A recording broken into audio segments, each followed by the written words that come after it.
So here are some things that you need to know on the procedures you need to take to get your DUI dismissed in the state of California. One of the first things you want to look for is you want to get all of the police reports. You want to get the DMV form. And you want to compare and contrast the two forms. And you want to see if there's any discrepancies, because if there's any discrepancies, which sometimes there are,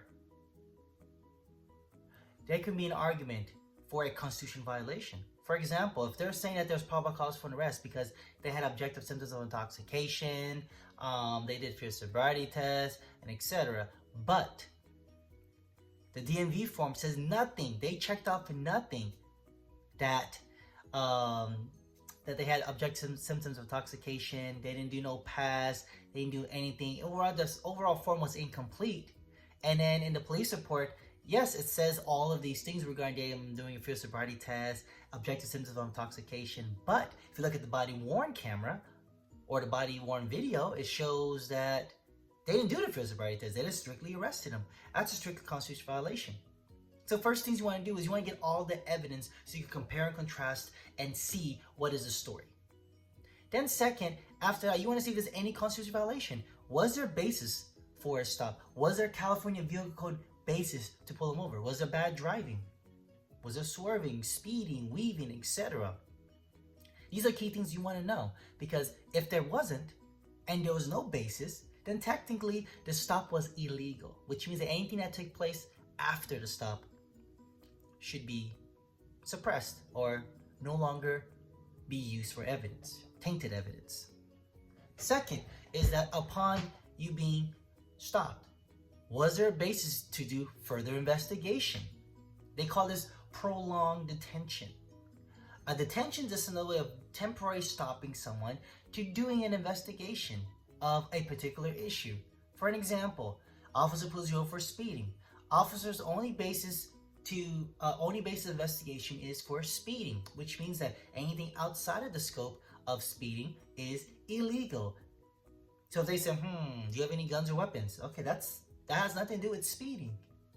If they do not have any additional information to inquire on that.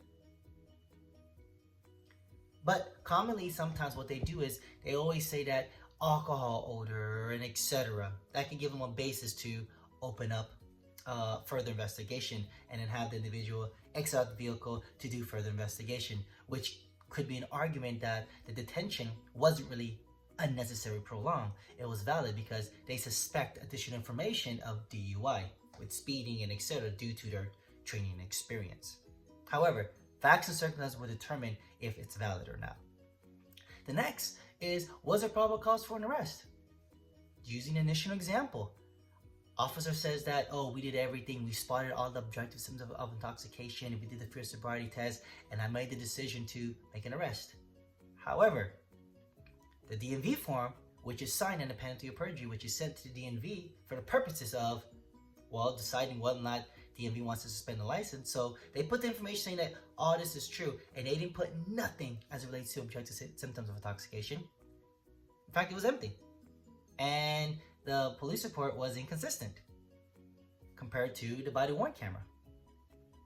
And then it made an arrest for DUI. That's a clear textbook example of lacking probable cause to make an arrest for DUI because they don't have any information. No information indicating that there's a likelihood that a crime was being committed in front of the officer. And then also there's witnesses issues that comes into play. Also, there's potential what they call Harvey Madden issue, meaning that it's like a building block, building a foundation. If you cannot get to Z unless you have X and Y.